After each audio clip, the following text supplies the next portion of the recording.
Bonsoir. Nous allons attaquer aujourd'hui la paracha de Matot, un action de la paracha de Matot qui va avoir trait à la vengeance d'Hachem. C'est ainsi qu'est abordé déjà les premiers, sont abordés les premiers versets de paracha. On voit que Akadosh Baruch Hu, il demande à Moshe de mettre en œuvre la vengeance d'Hachem, la vengeance des enfants d'Israël sur les Midianites. On sait que les Midianites, avec les Moabites, ont participé à la débauche, ou ont incité les Israël à la débauche. Et il y a eu une euh, comment dire, grande vengeance d'Hachem sur les enfants d'Israël, et beaucoup d'entre eux sont morts à cause de ça. Et donc, Hachem va demander à Moshe de demander aux Israël d'aller se venger sur les Midianites. Et voici que Moshe, en transmettant le message d'Hachem, va le transformer. Il va dire comme ça, il dit que des hommes parmi vous s'apprêtent à faire la guerre et fassent subir à Midian la vengeance d'Hachem. En quelque sorte, Moshe a transformé l'ordre d'Hachem. Hachem lui demande de mettre en œuvre la vengeance des enfants d'Israël, et Moshe transforme la l'ordre en disant que les Bnei Israël doivent appliquer sur Midian la vengeance d'Hachem. Pourquoi Moshe a-t-il tenu à changer les termes de la mitzvah qu'il leur est demandé? Pour comprendre cela, on va réfléchir à ce qu'est la vengeance tout d'abord. Et le Talmud nous donne un exemple pour nous expliquer la vengeance. Il s'agit d'un individu qui va demander à son voisin de lui prêter une faucille, et ce dernier lui répond: non, je ne te la prêterai pas. Le lendemain, ce voisin, propriétaire de la faucille, demande au premier individu de lui prêter sa hache. Et ce dernier lui répond: non, je ne te la prêterai pas, de même que toi, tu ne m'as pas prêté ta faucille. C'est cela la vengeance, nous dit le Talmud. Donc, de quoi s'agit-il? De quelqu'un qui voulait avoir une chose de son voisin, qui lui a refusé. Le voisin lui a demandé ensuite de lui prêter autre chose, sa hache donc, et il a refusé. Pourquoi? Parce qu'il estimait qu'il avait été lésé au départ, lorsque le voisin a refusé de lui prêter sa faucille. Donc il s'est vengé ainsi. Maintenant, de manière un peu plus fine, le Rav Hirsch, il va approcher le mot nekama du verbe élever, comme, kouf, vav, même. Comme, c'est la racine du mot élever. La koum, c'est se lever, par exemple. Et nekama possède la même racine. Et il explique ainsi que la vengeance, on dira Ish, dont je cite, la vengeance rétablit, ou relève, on dirait, la justice qui a été foulée du pied par des provocateurs. Ou encore, elle relève la personne qui a été rabaissée. Donc, dans Nekama, il y a une notion de reprendre, de, de, de se relever d'une chute, en quelque sorte. Ou c'est la justice qui a été foulée du pied, donc il faut la relever par la vengeance, ou c'est la personne elle-même qui a été lésée et qui a chuté à cause de cela, chuté dans son fort intérieur, et qui va essayer de se relever par la vengeance. Et dans le vengeur du Talmud, on voit bien cela, c'est que celui qui a demandé la faucille au départ s'est senti rabaissé par son voisin qui l'a refusé, et quand le voisin est revenu, il s'est en quelque sorte relevé en lui refusant lui-même de lui porter sa hache.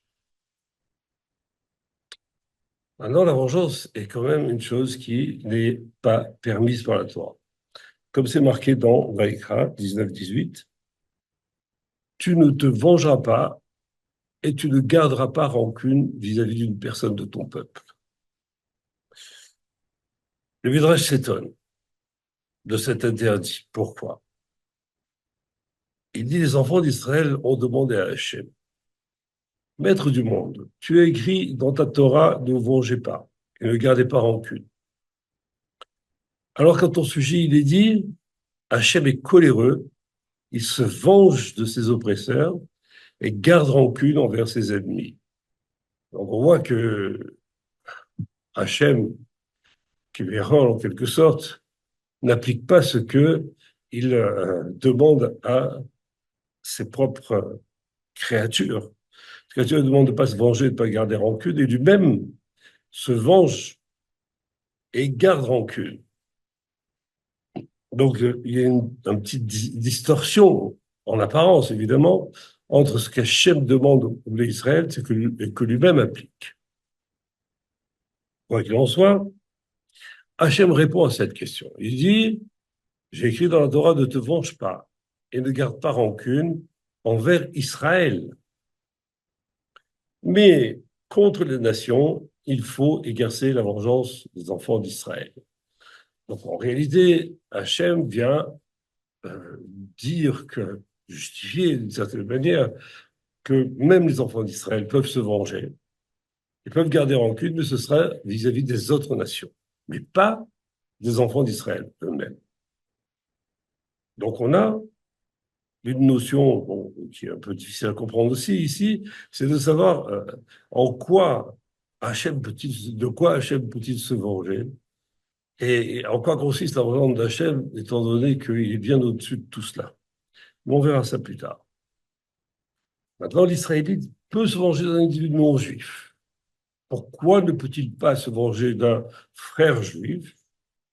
La question qui se pose maintenant, c'est que, comme il existe une parabole dans le Yerushalmi qui dit comme ça, et on va vite comprendre ce que cela signifie, celui qui, en coupant de la viande, entaille sa main avec un couteau, va-t-il se venger de sa main coupée en frappant celle qui l'a blessée? Que veut-on dire par là? Le Korban Haïda, il exprime de manière très claire en disant, puisque tout Israël forme un seul et même corps, il va de soi qu'un juif ne doit pas se venger de son frère, ce qui reviendrait à se venger de son propre corps. Donc, l'interdiction de se venger d'un autre juif vient du fait que tout le groupe, toute l'assemblée des juifs forment un seul et même corps, d'une certaine manière. Donc là, on peut comprendre ceci. Mais se venger d'un non-juif, ça c'est possible, puisqu'il ne fait pas partie de ton corps. Mais cependant, on a encore une singularité. Pourquoi? Parce que dans le Talmud, cette raison semble ne pas concerner les érudits en Torah. Pourquoi? Parce qu'il est noté ainsi dans Yoma 23.1, le Talmud Racham qui ne se venge pas et ne garde pas rancune, comme le ferait le serpent, n'est pas un Talmid Racham. Je répète, un Talmid Racham qui ne se venge pas et ne garde pas rancune comme le ferait un serpent n'est pas un Talmid Racham. Alors là, on va demander, un Talmid Racham, lui, a l'obligation de se venger et de garder rancune. Qu'est-ce que cela signifie? Si c'est pour dire que il va pouvoir se venger et garder rancune vis-à-vis des non-juifs, cela a déjà été dit. Donc, si on vient nous préciser que le Racham doit se venger, sinon ce ne serait pas interdit Racham, c'est pas parce qu'il doit se venger d'un non-juif, mais plutôt qu'il doit se venger d'un juif. Comment expliquer que Pour un érudit, ce serait permis, alors que pour une classe Israël, ce serait interdit de se venger. Alors, il y a une réponse dans le Talmud qui est ainsi, qui est emmenée essentiellement par Rashi et qui se résume ainsi. Elle dit, cette réponse, qu'il est aussi interdit au Talmud Chacham de se venger, à moins qu'il ait subi un affront ou qu'il ait été humilié. Mais cependant, même dans ce cas-là, il ne doit pas se venger lui-même, mais attendre qu'un autre le venge. Et lorsque celui qui l'a offensé présente des excuses, il doit faire en sorte de les accepter. Donc, le Talmud restreint cette aptitude, cette permission, disons, de se venger du Talmud Chacham. Il doit se venger, mais il doit le faire d'une manière un peu détournée. C'est-à-dire, s'il a été victime d'un affront ou qu'il ait été oublié, là, il doit chercher à se venger. Mais il ne doit pas se venger lui-même. Il doit attendre qu'un autre le venge. Et si jamais l'offensé, celui qui l'a offensé plus précisément, vient se faire pardonner, il doit en faire en sorte d'accepter ses excuses. Donc, ça a l'air un peu, comment dire, une vengeance douce, simple. Il n'y a pas de réelle activité de la part du Talmid Chacham lui-même. Il ne va pas chercher à se venger. On ne voit pas tellement le sens, là, comment, avec se sortir de ce que dit le Midrash en disant qu'il doit se venger comme le serpent. On voit que ce n'est pas du tout comme un serpent ici qui se venge. C'est pourquoi le Maharal, lui, il vient dire que ces conclusions-là du Talmud, écrit dans Béragola, ne sont pas recevables telles quelles, parce qu'elles permettent de penser que Talmud Chacham peut être vengeur et rancunier. Donc il aborde les choses d'une autre manière. C'est vrai qu'on a atténué le rôle de la vengeance du Talmid Chacham, mais ça n'implique pas le fait qu'il ne serait pas du tout vengeur ni rancunier. Au contraire, on fait devenir le Talmid Chacham vengeur et rancunier. Or, qu'est-ce que c'est qu'un Talmid Chacham? Or, un Talmid Chacham, du fait de son niveau, il ne peut pas être concevable qu'il soit vengeur et rancunier. Comme il est dit dans Yoma, au sujet de ceux qui subissent l'affront, mais n'humilient pas l'autre,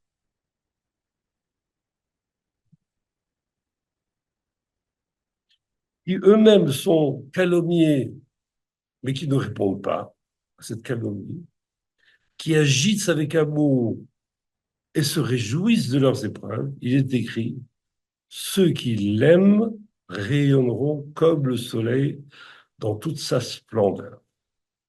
En d'autres termes, celui qui est Talmid Chacham arrive à un niveau quand même extrêmement élevé dans sa spiritualité.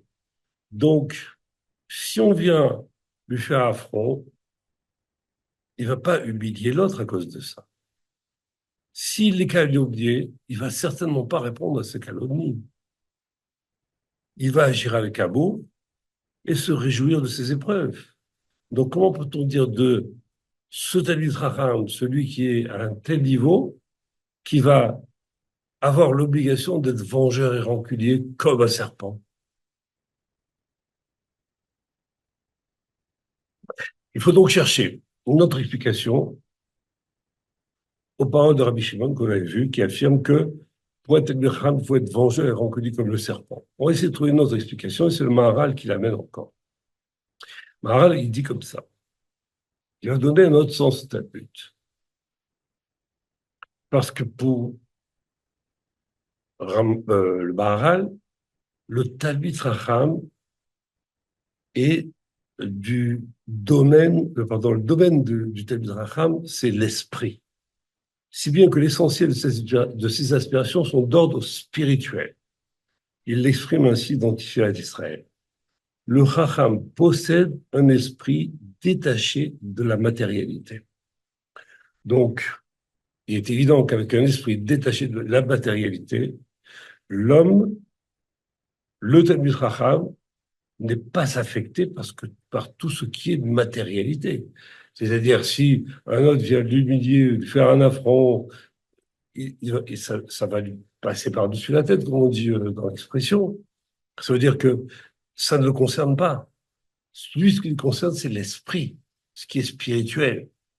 Donc, à quoi sert-il à ce moment-là qu'il soit, qu'on lui demande d'être plutôt rancunier et de garder rancune et d'être vengeur? À cela, le Maharal répond. Il dit, plus le Talmid Chacham est vengeur et rancunier et ne renonce à rien, plus il possède la qualité appropriée à l'esprit qui est d'établir le jugement, ces jugements de manière incontestable et positive. Que veut-il dire par là? Il veut expliquer que cette vengeance, cette rancune, on ne sait pas sur qui il va la porter pour l'instant. Le fait de ne renoncer à rien, ça veut dire de ne pas renoncer à ce qui va être la vérité, on va dire. Et donc, plus il possède ces qualités, plus son esprit sera au point d'établir des jugements de manière incontestable et positive. C'est-à-dire que ces jugements vont être d'autant plus vrais qu'il a cet esprit-là. On va essayer de comprendre un peu plus profondément. Ainsi, la vengeance et la rancune deviennent des qualités propres au Talmid Chacham parce qu'il ne transige sur rien pour parvenir à la vérité. De même qu'un individu vengeur rancunier ne transige pas s'il pense avoir été victime d'un mensonge ou d'une injustice. Donc on a un parallèle ici fait entre le côté matériel de la rancune et de la vengeance contre une certaine personne et quelqu'un qui est vengeur et rancunier de manière absolue va arriver à ses fins. Le Talmid Chacham aussi, sa vengeance et sa rancune vont porter sur quelque chose de complètement différent. On va le voir. Et il ne transigera pas. Pourquoi? Parce que son objectif, c'est d'arriver ou de parvenir à la vérité. Ces qualités indispensables au Talmid Chacham sont, selon Rambam, on nous explique. Il faut arriver à une vérité. Quelle est cette vérité?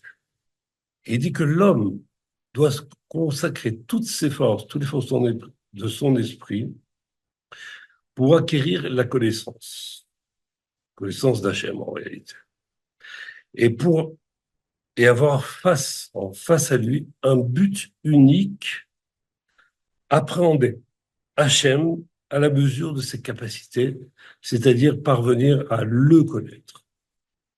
Donc il y a un objectif général, un objectif sur lequel l'homme doit porter ses yeux constamment, un objectif sur lequel il doit se consacrer, selon Rambam dans Shmona Prakim,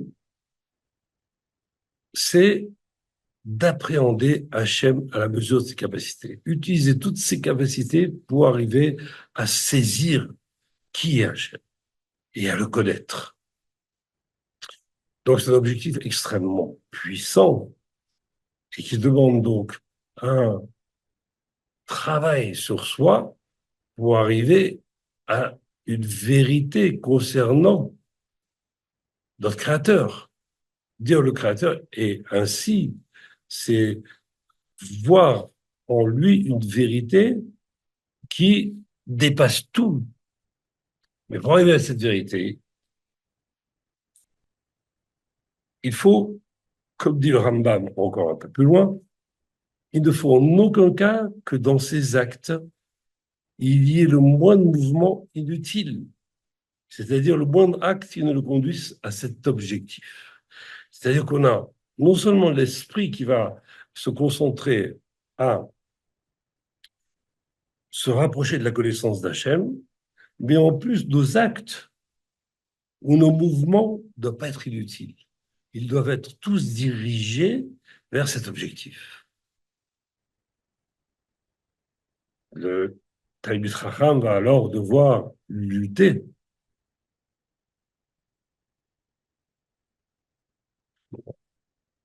Le Talmid Chacham va devoir lutter contre ses tendances personnelles, ses tendances naturelles, en permanence, parce que celles-ci vont tenter de l'écarter de ce but. Et si elles le font fauter, il devra se venger d'elles. Voilà l'objet de la vengeance, en réalité.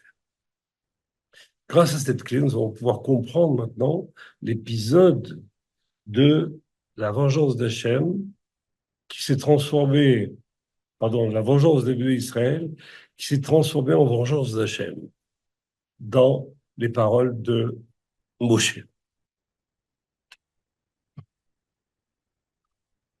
Pour cela, il faut essayer de comprendre quelles sont les véritables causes de nos fautes. Et dans le cas des enfants d'Israël à Moab, avec les filles de Moab, même si ce sont elles qui les ont attirés et qui les ont entraînés à fauter, la véritable cause de leur chute a été en réalité leur incapacité à dominer leurs mauvaises tendances. Parce que même si un homme est séduit par une femme, il a le pouvoir en lui de résister. C'est-à-dire, à la fois, il a une tendance qui va le pousser à fauter, et il a aussi un pouvoir, c'est de retenir cette tendance, de ne pas lui obéir. Comme on l'a vu, par exemple, avec Yosef et la femme de Potiphar, qui attendait de le séduire de mille manières. Il a quand même réussi au dernier moment à s'évader, ainsi dire, à fuir ses mauvaises tendances et donc à les dominer pour pouvoir fuir, en fait, la faute.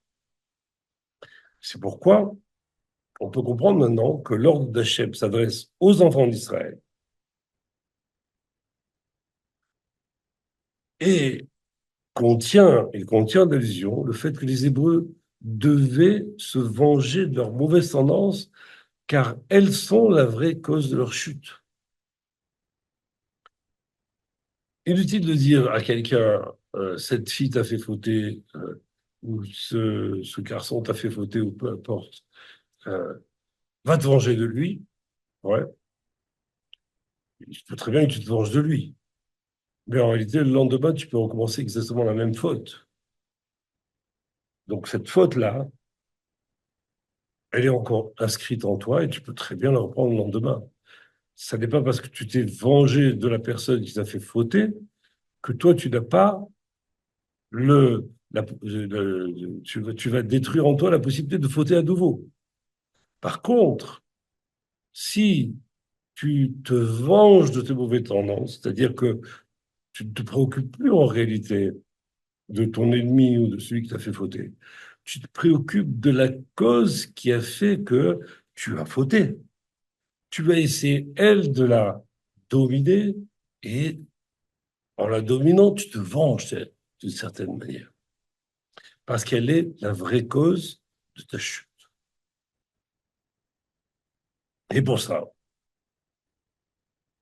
il devrait agir comme le Talmid Chacham, qui, lorsqu'il trébuche à cause de ses mauvaises tendances, il va se chercher à se venger d'elle et à la corriger afin de ne plus retomber dans la faute. Ça signifie quoi? Ça signifie que, en réalité, nous sommes tous des Talmid Chachamim dans ce cas-là. C'est-à-dire chaque fois que on va chercher à comprendre ce qui en nous a fait fauter et que ce que l'on découvre cette tendance-là qui nous a fait fauter, on va la découvrir et on va se venger d'elle d'une certaine manière. On va essayer de la dominer, de l'éteindre en nous. Ça s'appelle se venger comme un Talmid Raham. Donc maintenant, il faut comprendre à présent pourquoi Moshe, au lieu de demander à Israël de se venger des Midianites, c'est-à-dire en allusion de leur mauvaise tendance, il leur ordonne de se venger d'Hachem. Ça, c'est Moshe. Moshe, lui, quand Dieu lui a posé, quand Dieu lui a donné, lui a exprimé l'ordre, il lui a dit, va dire aux enfants d'Israël de se venger, les enfants d'Israël, des Midianites. On va parler aux enfants d'Israël, j'essaie de retrouver le passouk exact.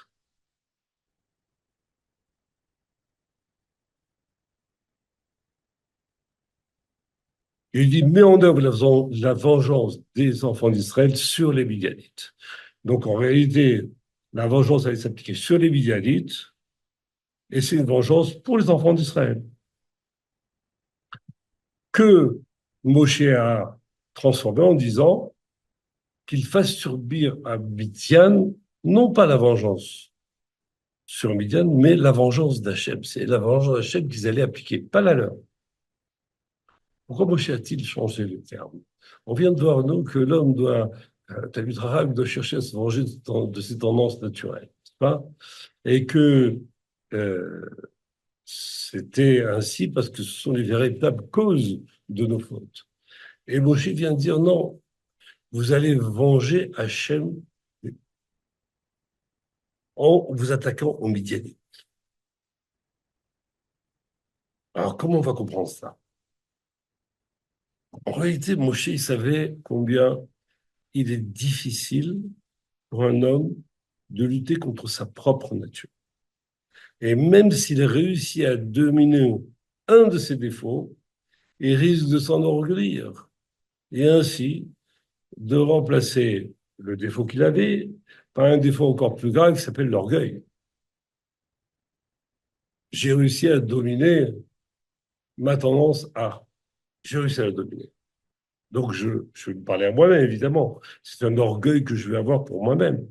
Et je sais que je ne recommencerai plus là, parce que j'ai assez de force pour le faire. Donc, je vais en tirer un orgueil. Et c'est pour ça que Moshe demande à Israël de venger Hachem, non pas de se venger des Midianites, de se venger d'Hachem, de venger, pardon, Hachem, afin que cette lutte intérieure qu'ils auront, c'est-à-dire cette volonté de dominer leur tendance naturelle, ils ne l'appliquent pas pour eux-mêmes, mais ils vont agir, comme dit le Pierre Cavot, de sorte que tous leurs actes soient accomplis au nom du ciel. C'est-à-dire que c'est pas pour qu'ils en tirent un bénéfice personnel, mais c'est surtout pour qu'ils fassent cela au nom d'Hachem, au nom du ciel. Et donc, même leur travail intérieur de domination de leur tendance, ils vont le faire pour Hachem. C'est ça le sens de la transformation de l'ordre de Moshe en vengeance, non pas des Midianites, mais une vengeance des vengeance pour Hachem, d'Hachem. Et pourquoi il a fait ça, Moshe? Parce qu'il savait que les bénis Israël s'effaceraient devant la grandeur d'Hachem. Et grâce à cela, ils pourraient annuler leurs défauts et ne pas, et non pas les remplacer, un défaut par un autre. Il savait que le fait, comme l'écrit Rambam, que l'homme doit sont concentrés sur la connaissance d'Hachem et que cette connaissance approfondie là lui permettra de connaître sa grandeur. Et lorsqu'on connaît la grandeur d'Hachem, à ce moment-là, tout est plus facile. C'est-à-dire, on n'agit pas pour nous, mais pour lui. Lui nous apparaît comme étant celui auquel je peux obéir les yeux fermés. Et si vous me demandez de me venger de mes mauvaises tendances, je le ferai. Je ne penserai pas à moi, je penserai à sa grandeur à lui. Et donc ainsi, Moshe a fait une diversion dans l'intention de cette guerre-là qui devait être faite contre les Midianites, c'est-à-dire contre les tendances naturelles de l'homme. Il a fait en sorte que leur intention ne soit pas de détruire leur tendance naturelle pour eux-mêmes, pour être sûr de ne plus fauter, par exemple, mais de le faire parce qu'Hachem leur a demandé de le faire. Et à ce moment-là, l'objectif ayant changé, il n'y avait plus ce risque de transformer un défaut en un autre, c'est-à-dire de transformer leur défaut qu'ils ont corrigé par un autre défaut, de se dire, ben, j'ai un certain orgueil.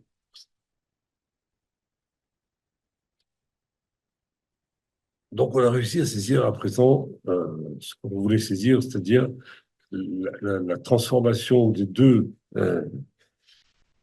des tendances, plutôt de l'ordre modifié de Moshe.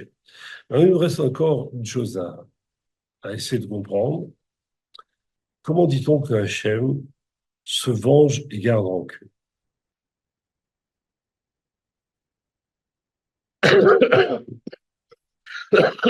Étant donné que, par principe, Hachem ne peut être affecté par quoi que ce soit.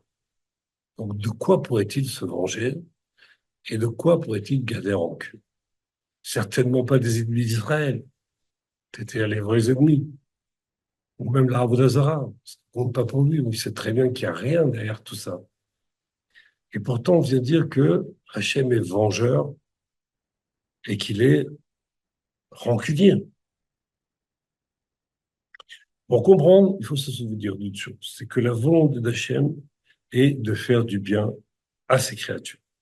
C'est cela l'objectif de la création, faire du bien à ses créatures. Maintenant, pour recevoir ce bien, l'homme doit se rapprocher d'Hachem. S'il en est éloigné, évidemment, il ne peut rien recevoir. Ce n'est que lorsqu'il se rapproche de lui qu'il peut recevoir. Or, les mauvaises tendances qui se trouvent dans l'homme contrarient ce projet et éloignent l'homme donc d'Hachem lui-même. Et c'est dans ce sens que ces mauvaises tendances-là sont les ennemis d'Hachem, en quelque sorte. Hachem veut faire le bien à ses créatures. Ces créatures vont être empêchées par leurs mauvaises tendances, donc la volonté d'Hachem ne peut s'exécuter à cause de ces mauvaises tendances. Donc Hachem va vouloir se venger, en tout cas il va garder rancune sur ses mauvaises tendances et il va chercher à se venger. Qu'est-ce que cela signifie? Parce que de toute façon, le projet d'Hachem ne peut pas échouer. Il doit aboutir comme c'est marqué, car il a tout pensé afin que nul ne soit rejeté. C'est-à-dire nul ne sera rejeté, donc nul ne conservera ses mauvaises tendances, parce que Hachem se sera vengé d'elle. Maintenant, qu'est-ce que cela signifie? Que Hachem se venge de ses oppresseurs et garde rancune vis-à-vis de ses ennemis. Les ennemis des oppresseurs, donc d'Hachem, ne sont rien d'autre que des ennemis intérieurs de l'homme, c'est-à-dire les défauts dont se sert son Yetzer Hara pour l'éloigner d'Hachem. Et puisque ces défauts rabaissent l'homme, c'est donc sur eux que va s'exercer la vengeance d'Hachem afin que l'homme puisse se relever. Et qu'est-ce que ça signifie exactement? Ça signifie que lorsqu'un homme tire profit d'un défaut et qu'il ne cherche pas à le corriger, c'est que ce défaut finira sans aucun doute par lui causer du mal. Un homme qui aime l'argent sera puni par l'argent. Un homme qui, chas shalom, pratique l'adultère va avoir énormément de problèmes à cause de cet adultère. Ça veut dire quoi? Ça veut dire que ce qui le poussait à fauter va lui causer des problèmes, beaucoup de problèmes. Et c'est donc par cela que s'exerce la vengeance d'Hachem sur ses ennemis, parce que ces tendances-là qui ont poussé l'homme à commettre la faute, ce sont les ennemis d'Hachem, et c'est sur cela que Akadosh Baruch Hu va établir sa vengeance. Voilà, on a terminé. J'espère que j'ai été assez clair, et Hachem, on en viendra avec le temps à bien saisir tout cela, parce que c'était un petit peu compliqué.